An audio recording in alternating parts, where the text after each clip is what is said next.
Assalamualaikum warahmatullahi wabarakatuh. Jadi, perkenalkan, nama saya Muhammad Adam Aliansyah.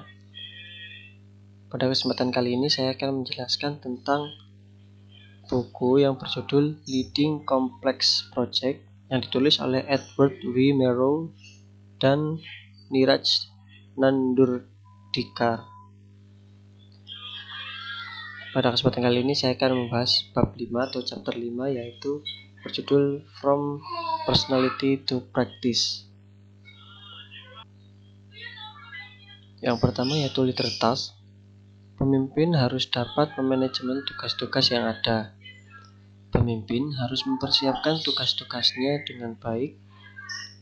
Terdapat survei yang dilakukan oleh penulis terhadap pemimpin proyek. Penulis memberikan pertanyaan tentang tugas-tugas apa saja yang dianggap paling penting. Hasilnya terdapat 9 kategori. 9 kategori tersebut yaitu: yang pertama stakeholder management, yang kedua communication, yang ketiga project work process, yang keempat people management, kelima project control, cost and schedule, yang keenam contractor and vendor, yang ketujuh project management, yang kedelapan engineering and other technical tasks, yang kesembilan construction safety. Ini untuk detail dari 9 kategori tersebut. Untuk penjelasan tabelnya, pemimpin yang sukses memandang manajemen pemangku kepentingan sebagai hal yang penting, berharga, dan perlu. Sedangkan pemimpin yang gagal cenderung melihat hal tersebut tidak perlu. Pemimpin yang gagal memandang proses kerja dan kontrol jauh lebih penting dan menghabiskan banyak waktu untuk aktivitas tersebut.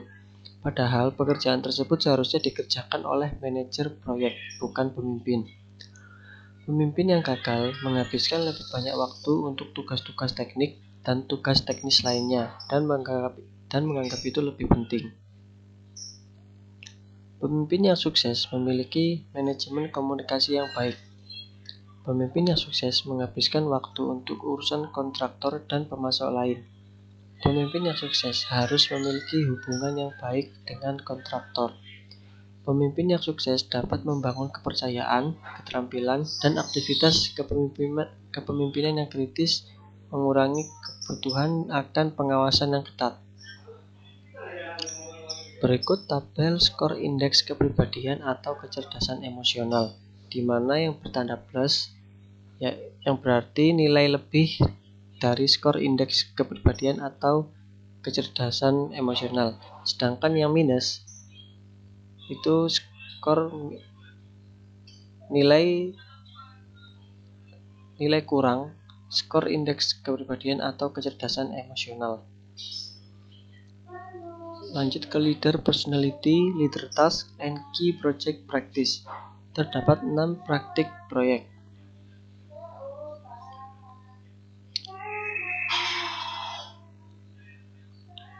Yang pertama objectivist, yang kedua trade-off, yang ketiga alignment, yang keempat integrated, yang keempat front-end definition, yang keenam project control. Objective and trade-off. Setiap proyek harus dimulai dengan tujuan, karena tujuan akan berpengaruh pada hasil proyek nantinya. Pemimpin harus menjelaskan tujuannya kepada tim proyek dan manajer. Tim proyek akan menilai kejelasan tujuan proyek dan bagaimana prioritas tersebut. Stakeholder management. Pemimpin harus mengetahui kualitas penyelarasan pemangku kepentingan dan menghabiskan lebih banyak waktu untuk itu.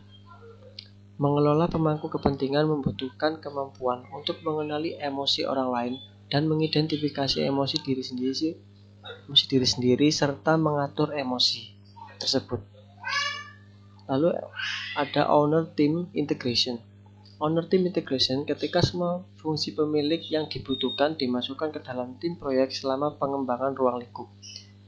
3 persyaratan harus dipenuhi. Yang pertama, anggota tim harus diberdayakan untuk membuat keputusan atas nama fungsinya. Yang kedua, tingkat kesinambungan orang yang wajar diperlukan. Yang ketiga, anggota tim melaporkan kepada pemimpin proyek. Lalu ada front end loading atau VEL.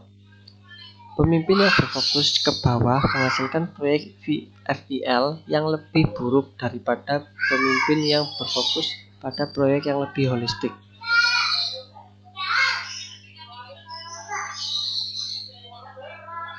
Hubungan ini hanya untuk proyek yang tidak ada pergantian posisi kepemimpinan proyek. Lalu ada proyek kontrol, yaitu praktik terakhir yang dilakukan untuk membantu keberhasilan proyek adalah kontrol proyek yang kuat. Kontrol proyek diukur berdasarkan tingkat keterlibatan pemilik, penggunaan kemajuan fisik yang eksternal, penggunaan pelaporan yang sering dan sistematis. Selanjutnya, personality, emotional intelligence, and leadership styles. Perilaku pemimpin dapat terbentuk dari keterampilan dan pelatihan, tetapi jelas dimodulasi melalui kepribadian dan kecerdasan emosional. Pemilihan pemimpin berdasarkan pada seberapa baik kinerja orang tersebut. Para pemimpin proyek yang sukses memulai karir mereka sebagai profesional teknik yang kuat dan unggul dalam pekerjaan mereka.